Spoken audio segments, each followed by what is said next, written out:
Special Operations Training Detachment, SOD West, Burrow Team. Coming at you from NTC, Off the Radar. This is Off the Radar. I'm Captain Weston Rich, an observer coach trainer for the Green Berets at the National Training Center.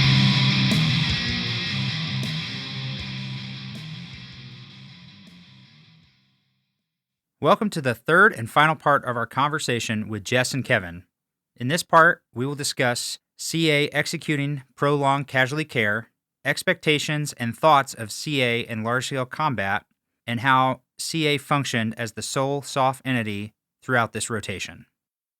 Yeah, so what was it like? I mean, we've kind of talked about it. Like, you had a constructed Special Forces company that you're working with, but they're not actually out here.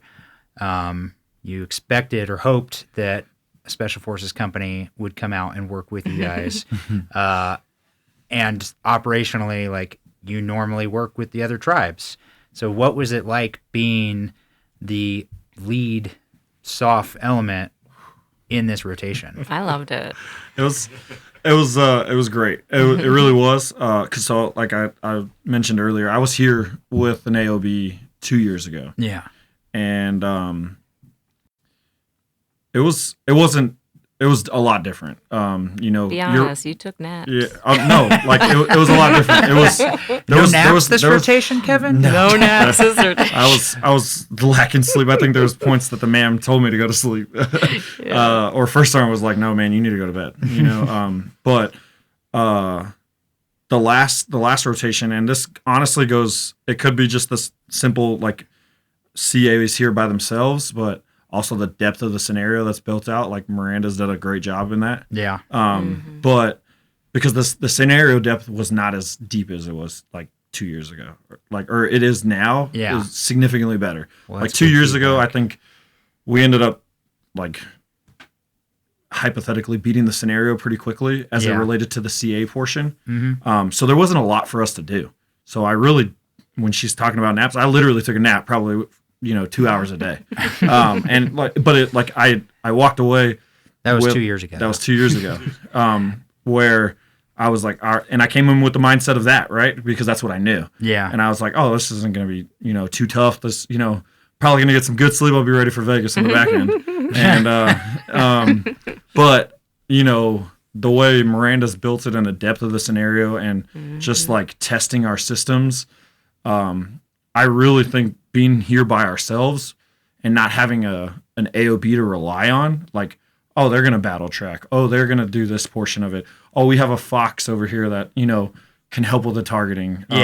Having to do that all by ourselves, it was a great learning experience, especially not ever doing it as, like, me personally as, like, a CMOC NCIC, right? Mm-hmm. And, I mean, I learned a lot, like, processes and systems, and just, like, having those conversations, like, building out our battle rhythm and how it's going to work. And, it was amazing. It really was. Like, I'm not even joking. Like, I walked away, like, at no point was I sitting there like, this is worthless. Okay. That's awesome. I was sitting there, like, every day, like, it was either Pat, it was Kelly, it was Tom, it was somebody, like, pushing me to do something different or, like, do something a little bit better. Yeah. So at no point, like, was I sitting there like, man, I'm wasting my time.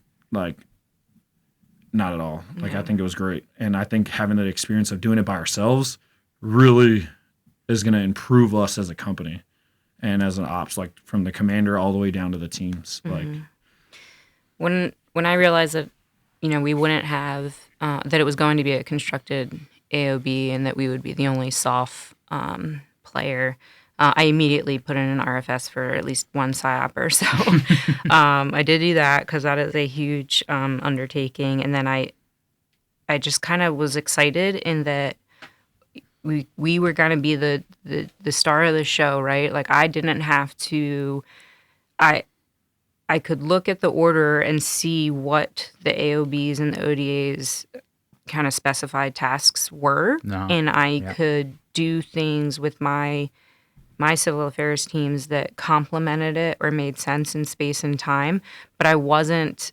tied to what the AOB and the ODA were doing because it was our operation. We weren't co-located. We shared information with the two role players, Rob and Tom.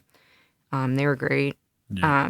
But I was excited that it was going to be what we wanted to do, and there wasn't another operation that was going to curb what we were going to do. Like, hey, no, don't turn the fuel off. That's like, we don't want to take that risk. Yeah. You know, and as peers, like, we would have to go back and forth, like, you know, commander to commander. And like, would I have won that argument? I don't know. Would it have been one where I'm like, okay, like, I'll concede here? And how would that, you know, and that is part of the training, is like learning how to integrate with each other. But selfishly, I was kind of like, all right, yeah, like, we don't have to do anything those stinky ODAs want to do. I'm just kidding. Well, I think the good portion of it was, you know, between the ops and the S2 coming with information, and like there was still that, you know, AOB portion of it that we took into consideration, right? As through everything, where the ODAs were at, and how we were conducting operations, and what we could do to have effects for them, as well as not just selfishly for us, right? But how we could tie into it because of the stuff they were providing us. So having that constructive AOB helped. I think too, though, back to the construction alone of what makes it a little bit more challenging for CA is, you know, we don't have Foxes, you know, so there aren't any intel personnel. The only intel we had was from our battalion. He's intel and all source analyst, specialist, and I mean, he performed, I mean, outrageously beyond his grade plate. Yeah, absolutely. Amazing. But not only that, like an ODA comes with a warrant and a Fox, and then Foxes on the team. Maybe not all of them. I know not everybody wants to go Fox, but there was all that opportunity there. And we had our all source analyst, and that's it. And Rob, who was Rob's his real name, right? Yes. Okay. He was the Fox for the constructed AOB. Okay. And the very first day we met, he was like, "Is there anything else that we can do for you?" And I said, "You know, this is our intel guy. This is everything intel to us." And he's just like, doing, you know, already doing awesome, but you know, he's got a steep massive learning curve. undertaking for an E4. Yeah, and he's got to do it for all the teams and for the company. Oh, right? geez. So, massive undertaking for any person. So, Rob, the next time they came to kind of do our hour-long meet, he stayed an extra hour and kind of walked through the collection process, like with open-ended questions, and let our analyst kind of build his collection plan, like what was the process for PIRs and information requirements, and he was a sponge, and he took everything. I mean, he wrote notes and notes and notes and notes, and then would turn it around and rewrite it and go through, like, put up his own, you know, systems on how he wanted to track it and explain it to the commander. I mean, he made leaps and bounds here. Like, he was already good coming out here. I've known him since he was like a baby private, right? So I've seen him grow, but like, and he's done a rotation in AFRICOM already. Okay. So he has that portion of it, right? And then, but I think this gave him the opportunity to build his knowledge, and he didn't take it lightly. He absolutely executed, like, down to a T. I mean, he was in these working groups providing information, like the targeting working groups. Like, there was no, we go into it, you know, we're in the military, so there's like a rank structure. There was no rank structure whatsoever in this working group. Like, if you said, you know, this idea was dumb, like, if it came from Grim, who was our intel analyst, like, explain why, you know, and explain why it's dumb and what's a good course of action for it. And he would come with it. And, you know, like all the respect to him, like, he had a lot of good information, and he helped a lot of those targets, like, come to fruition. That's awesome. And a lot of it came from just him being that sponge, and having that, you know, one-on-one conversation with Rob, and not thinking he knew everything, or not thinking like, oh, this is dumb, like taking it serious and, you know, putting it into action. And I just don't think he would have got that if we had an AOB here, right? Because they're going to focus a lot on the AOB. And I think it was a great opportunity for him. I think it was a great opportunity for everyone in the CMOC as well, just for like the individual kind of training we got. Yeah. Right. Like the nuggets they threw out in the conversations in role. All right. But I think it was really good for him because he got that individual like. Yeah, definitely. I mean, those role player mentors are invaluable, and they will, stay in role, but they'll help teach you. Yeah. Square you away, give you some coaching, mentoring, and you'd be like, "Wow, maybe I don't really know everything I thought I knew." There was plenty of times where I was sitting there like, "Oh yeah, I should know that, and I don't know that, and that's okay because I'm going to learn here." Well, and too, you're in the middle of like we exploded our own generator, and then the rear diff fell off of this vehicle, and. And all these other things are happening, and you're expected to sit down and be an intellectual. Like, So it's challenging. And your lack of sleep, just trying to process everything. And just hanging out in gale force winds. Oh yeah, it was windy this rotation. It was really windy. So if there had been an AOB, was the plan to be co-located with them, or do your okay?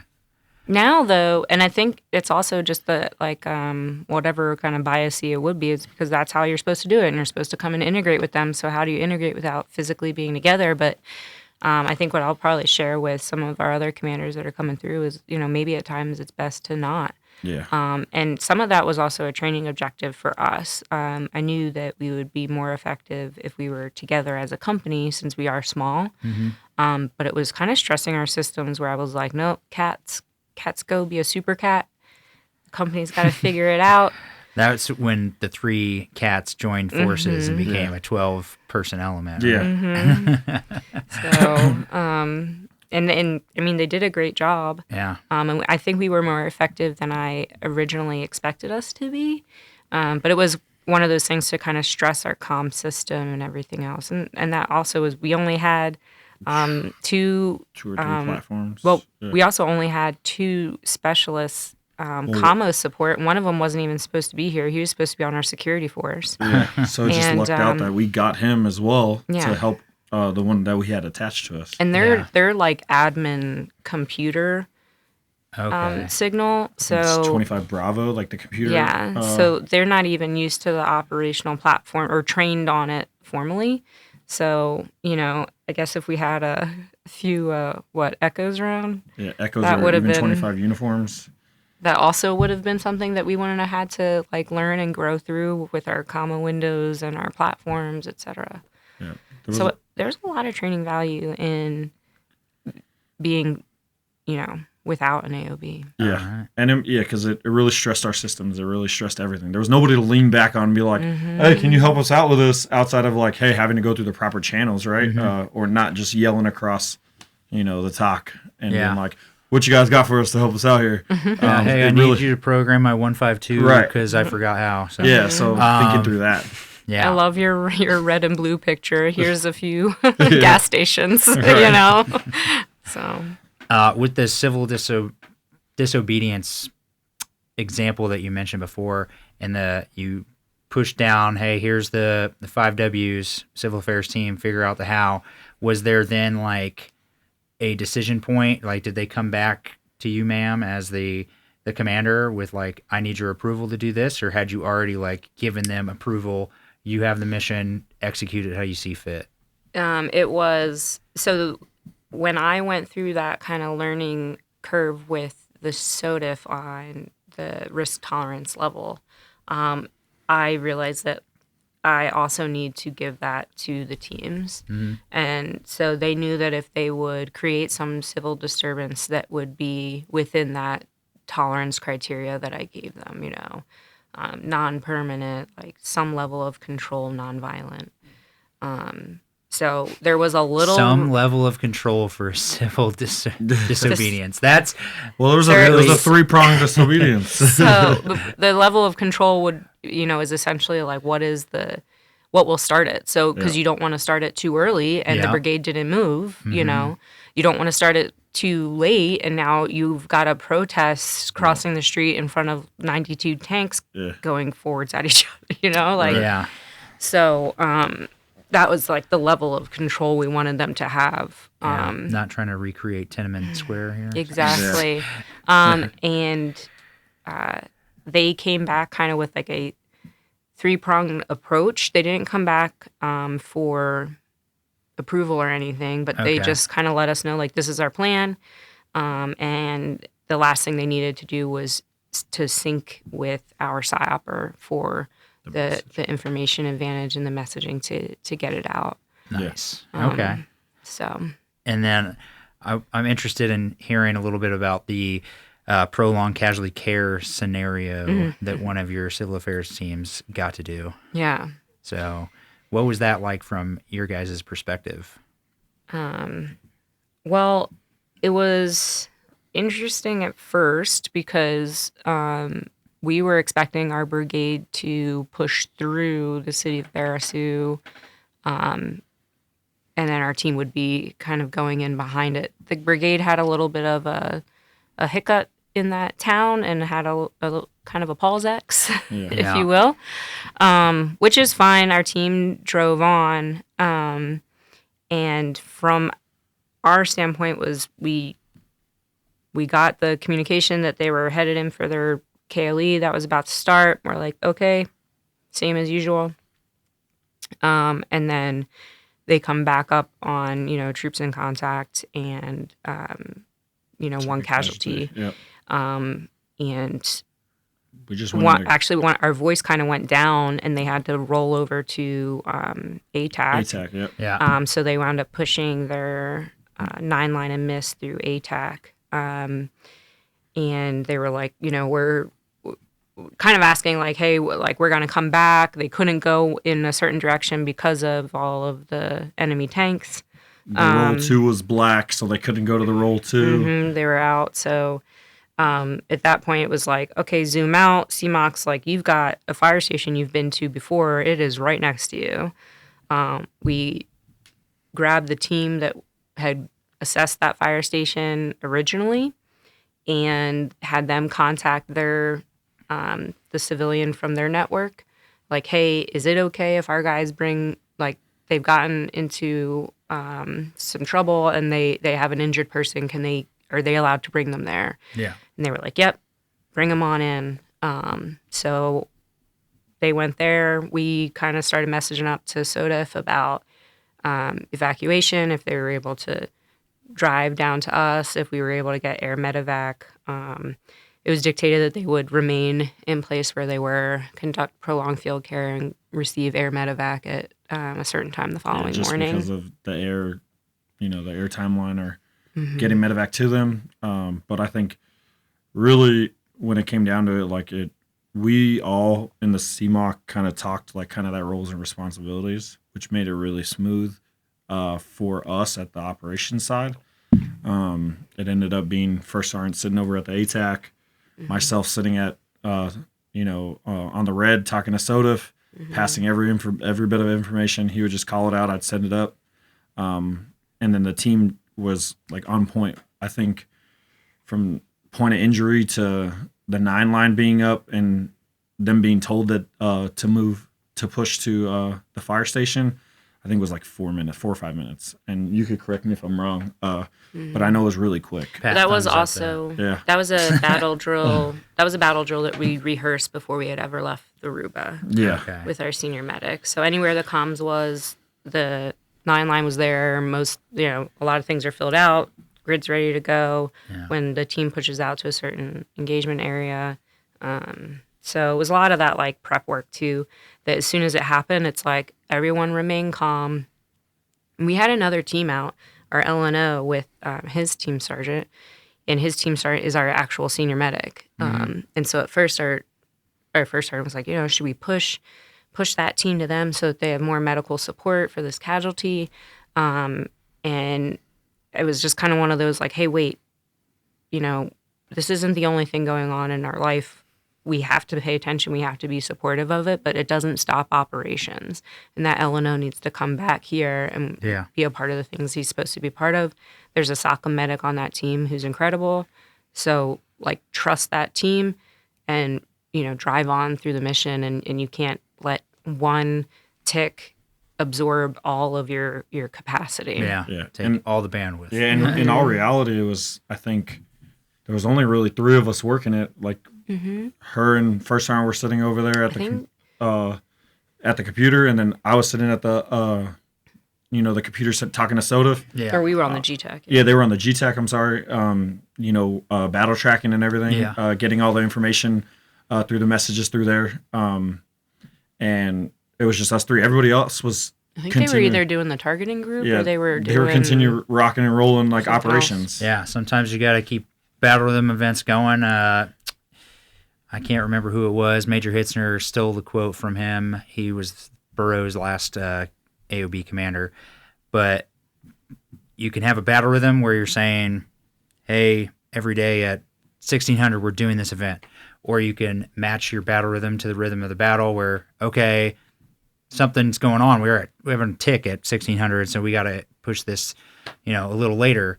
But if you can manage your personnel, maybe you can do both things at the same time. And I think after it really was just the rehearsal of it on how we were going to do it. We didn't really have that battle rhythm as it related to the targeting working group. Some of that stuff started getting added on. But when that happened, no one really panicked. No one really got out of the rhythm. They continued doing what they were doing. The 3 people that were handling the situation handled the situation and just continued driving on. And then our other team medics they were just in there, prepping if they came back to us. Well, they were originally just kind of in there, I think, hanging out. I don't know, but both of the medics were in there, and so the one was, we could ask him to confirm with his network if this place was acceptable for us to move to, or maybe it wasn't. Maybe there was enemy there for some reason, or whatever reason, right? Maybe it also got sabotaged. Right. Who knows anymore? But he was confirming that, while our next medic, he didn't have any other engagements for the night, and since our senior medic was out, we had a CCP location inside of our operations center. So I was just like, hey, Chase, take a look at, Brandon's bag, prep whatever you need, get a cot over here. Because we weren't sure at that time if they were going to have to shoot right back down to us. And so just to make it easier, have any of that prepped ahead of time. So they kind of did that, and then they just kind of were on call and continued mission planning for their following day. Yeah. What was the feedback from the team and from the medic? Like, did they think it was good training? Did they? So our teams are our teams are known for just getting out of there. So as soon as they rolled up to their engagement, they noticed some things that weren't sitting well with them. They noticed a couple of UASs, and they noticed, I think, they noticed the TPDM, the force that they were coming toward them. Like they were at the top of a hill. Yeah. Right? So they could see everything that was going on. They identified it pretty quickly, and were just they just told their hey, guy, man, have next a great time. day. We'll talk to you in a little while. And they were gone. And they were out of there. Okay. And this isn't the first time, because I think we didn't have all the information for that, but myself and First Sergeant were like, I guarantee they got, they were getting away. So OCs kind of had to pull them back. Yeah, but I meant got it. There was a little wonkiness with that. Post that, they get a casualty. Good training value, or Okay. No, and I mean it's good training value, even making sure they're. And I mean, good on them. Like, they have some indicators. They're like, I'm not gonna risk my force, because I think Civil Affairs is in a very unique situation of your maneuver elements 4 people. Right. Like, you have a SOCM trained medic, but if that people. person becomes a casualty, you're down a huge asset. Yeah, you're almost starting at min force. Yeah. So what's your min force as a CAT team? I mean, you can't lose a single person. You're at a mass cal with 1 casualty. Yeah, exactly. So you have to be. I don't want to say risk averse, but you have to be cautious, and you have to be risk aware. Am I endangering my force? Am I endangering my asset by being in this place? So. I think hypervigilance is something to be commended, and that's a good quality for a civil affairs team to have. Yeah. And as it relates to the PFC portion, though, as you were asking, I think there could have been a few more, like just based off conversation, there could have been a few more injects to add some complexity to the casualty as they were working through the night, right? Yeah. We'll tell George he's fired after this. And I mean, this being the first one, right, that I think you guys have ran, if I'm not mistaken, or it was the first medevac for CA. For CA. This is the first prolonged casualty care event for Civil Affairs. Okay. The way that we do it on the backside is we plan out generally which maneuver unit's going to get the casualty, and then the OC for that unit, seeing as we have 318 Deltas on Burrow currently, whoever's team it is, that person's going to plan, execute it, and they're going to do all the backside support for it. Because this was Civil Affairs, George got a medic, so George got it. Yeah.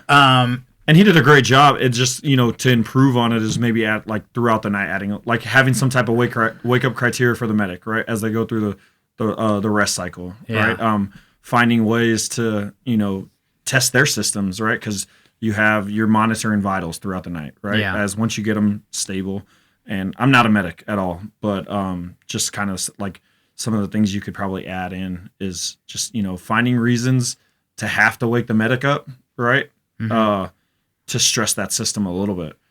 Because if they're just taking vitals all night, it's kind of like, okay, we're going through the same process. Everybody's getting, their time to sleep. But what is really that wake up criteria, and making them talking through it, and they did, right? They did have that plan, that engagement plan as it related to that. But making them action it. Okay. I think the medevac portion, getting on a bird and doing all that, we don't get that opportunity very often, right?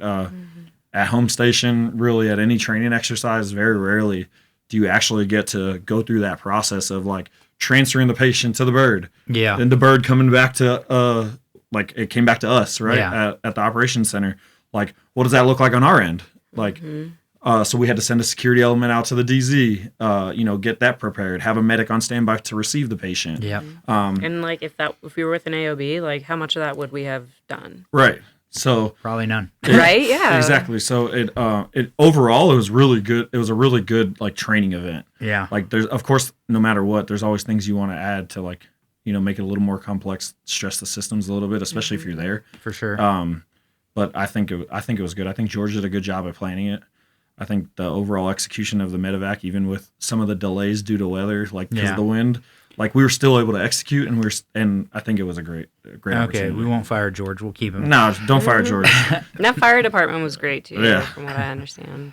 Yeah. Well, when you brought up realistic military training, apparently us at National Training Center for USASOC, we use a third of the RMT budget annually. So great. We try to incorporate that into every rotation. But I'll kick it over to Pat. Anything you'd like to add on the last couple things we talked about? Casualty care, their civil disturbance plan, or anything else since your last comment? No, I have nothing else to add. Jess, Kevin, you both hit it very well. You had a very deliberate method once you got toward the end of the rotation there of how you want to tackle everything. And, we always encourage, especially in civil affairs, operating the gray, thinking outside the box, just like we did with the previous example too. So I was glad to see everyone doing it and then executing that as well. So, nothing to add. All right.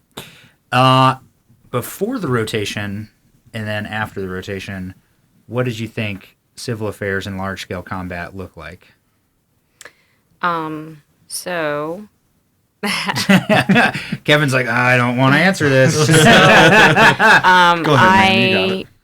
I had done a lot of reading of our SOF and LISCO handbook and listened to lots of meetings, etc. Do you know Major Sam Polvoco? I do. Okay, the CA doctrine writer. Yeah. And spoke to a CMOC few. Chief. Yeah, spoke to a few buddies of mine up at First SFC that.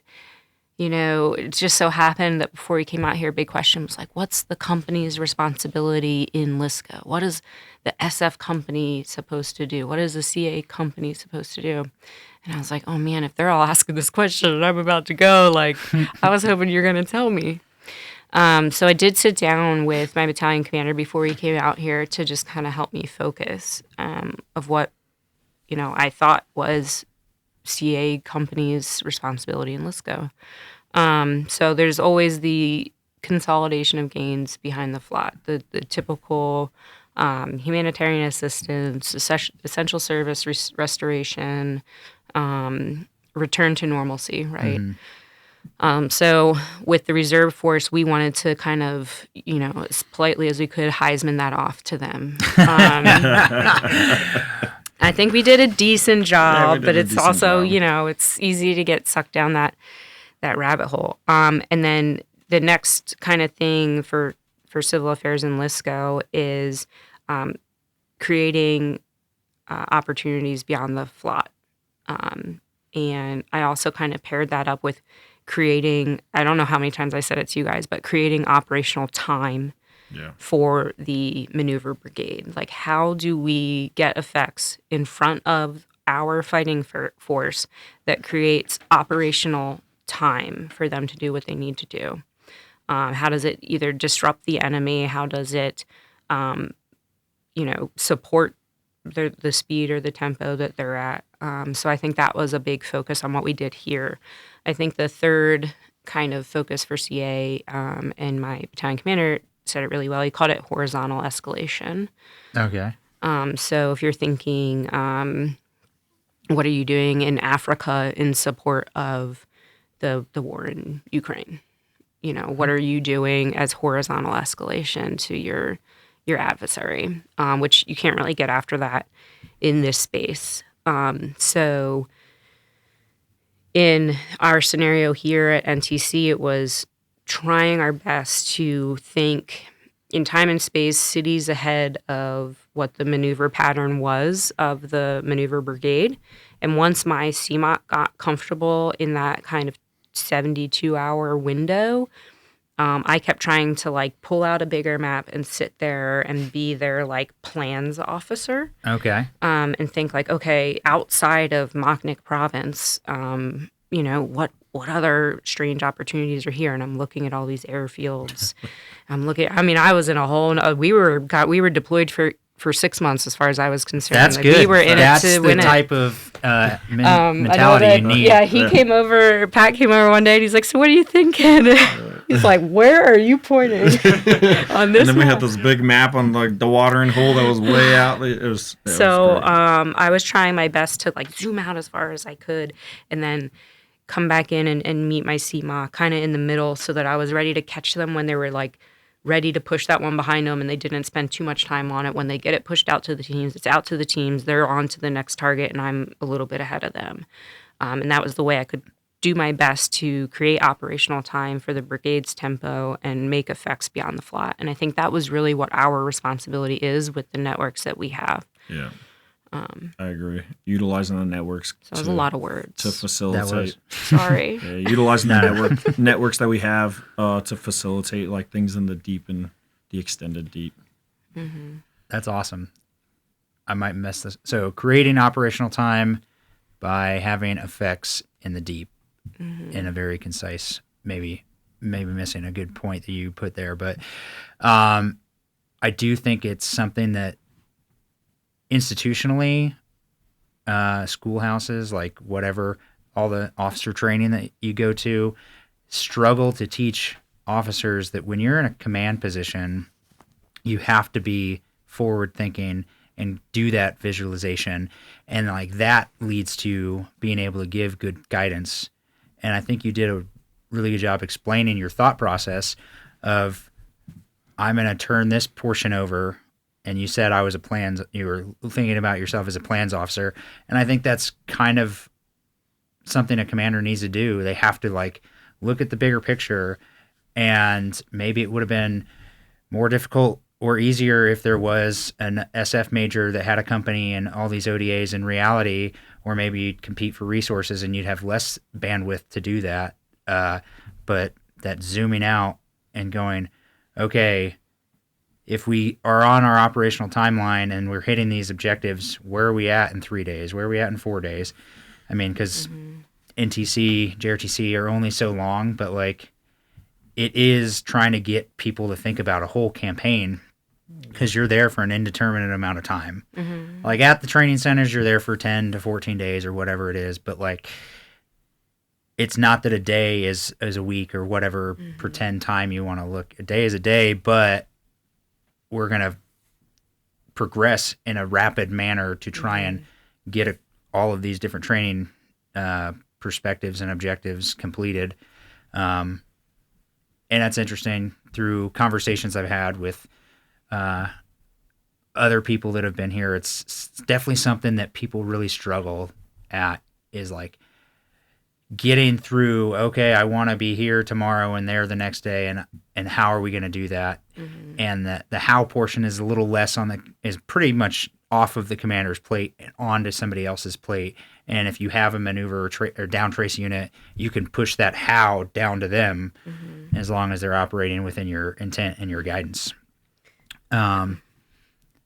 So that was awesome. I appreciate that. We'll wrap this up. You've mentioned a lot of things you've learned. Is there anything else, or the biggest thing you think you've learned through this rotation? And do you think there's anything you're going to change going forward before your next big event, your deployment, whatever big event is on the horizon?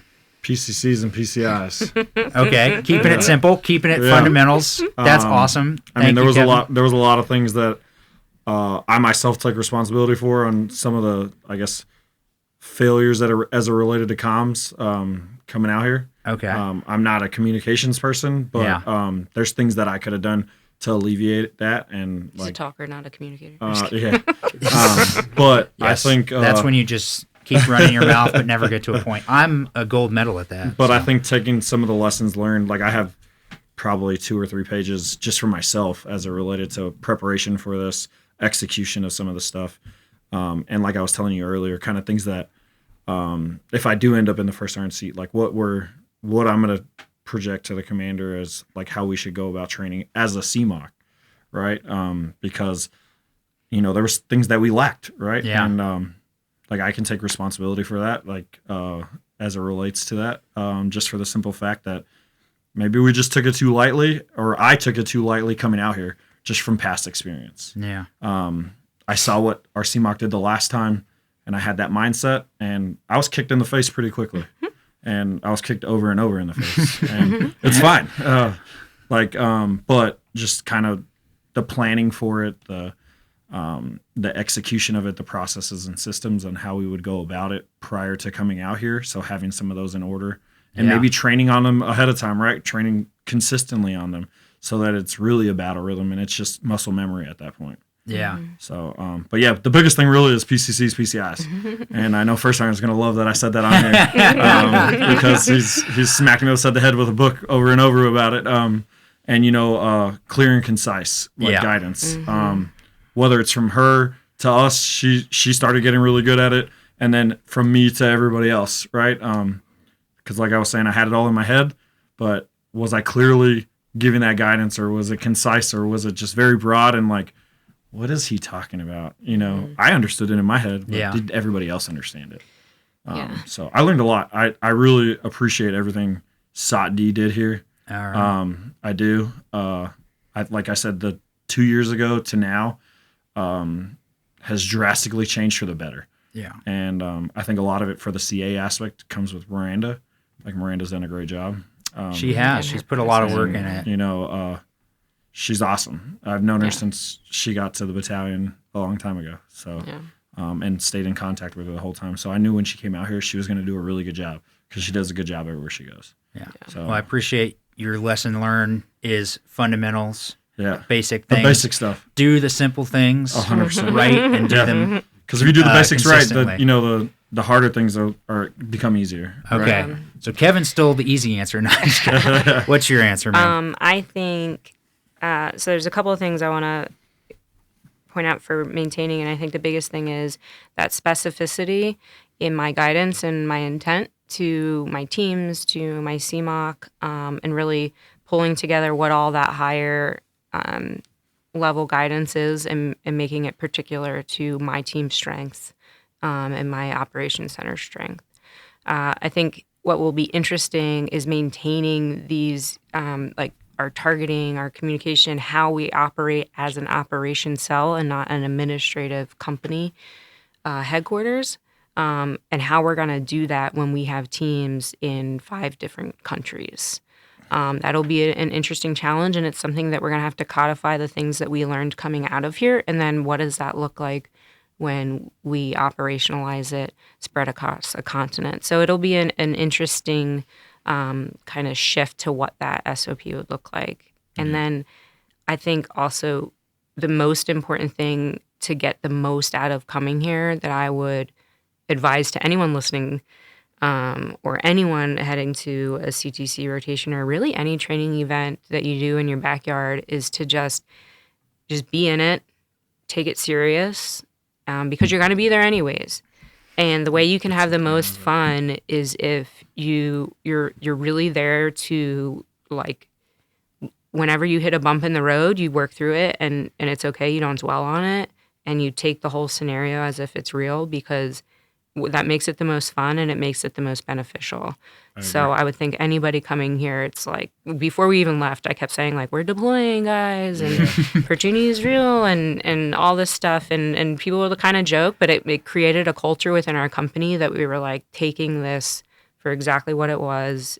This was a deployment. This is our opportunity. And I really don't think throughout, like, there was any point where maybe once that, they were thinking outside of that. Like, I think everybody was completely engulfed in the situation and the scenario and, like, taking it seriously. Because if we didn't, we would have just been, sucking the whole time. I got to applaud our teams. Our teams are great. Yeah. I mean, maybe I'm biased, but yeah. we definitely have the best. And then bringing in a new CMOC, new 2 personnel, they came in and worked their butt off from the day one, like, not knowing anything. Yeah. They know what they knew from the course, right? And it's completely different. And then what, you don't learn the right things at the schoolhouse? You learn stuff, right? I'm just kidding. You learn the basics. Yeah, but I mean, you have to apply them. Getting thrown in a CMOC and having to adjust to that and not really knowing, like, having your feet under you. I think Will and Sean did a great job. Like, they came in and hit the ground running, and it shows their mentality, really. And they were only there for 3 weeks before we got here? If that. Yeah. All right. So with that, we're going to wrap this up. Again, Kevin's lesson is fundamentals and basics, and Jess said mentality, a bunch of other stuff, but I'm going to go with mentality and the way that you approach training. We've covered a lot of things, how they prepared for the rotation, what the rotation looked like, civil affairs and large-scale combat, leveraging the human dimension, working, what it was like to work without special forces, and then what it could have potentially been like, and then just like targeting, doctrine, all the fun, things that doctrine tells us to do. Hey, actually has a place, and we should probably do some of those things that actually is beneficial. With that, thank you very much for taking the time. I know you're busy. You guys have a little end of rotation shindig to get to, and I'll just pass it over to you guys to do our final thoughts. We'll start with Pat, and then we'll get back to you two. My only final thoughts, Mammy hit it right in the head with how CA fits in LISCO. Just want to always had a little addendum there to the focus on the consolidation of gains. Like you said, of course, building operational time in the deep while constantly supporting that civil affairs mission essential task of supporting consolidation of gains. So in the deep while consolidating gains as well. But overall, like Jess and Kevin, it was a pleasure working with you. You make my job as an OCT, great. I look forward to it every day, coming out to see how you guys are operating and both taking feedback and then just improving. So thank you very much for having me. What do you got for the next 24? That was how I always approached Kevin. I just wanted to say thank you to Sadi and everything you guys are doing out here. Like, you guys did a great job. I know this was a different rotation, but the way you guys adjusted to it and the way you provided training value was amazing. And last thing, I just want to shout out my boys. I tell them I love them. Nice. thank you for having us. Thank you for giving us this opportunity to kind of chat and recap. It was a great time. And my first sergeant and I said it like we would do it again. And 100%. Kelly gave us a crazy look, but it was incredible training for us at the tactical level and the operational level, and even trying to think strategically. So, thank you for all the hard work that you guys do. You're very welcome. Thank you for listening to Off the Radar, where RSOF prepares for conflict. Like, subscribe, and share on your listening platform.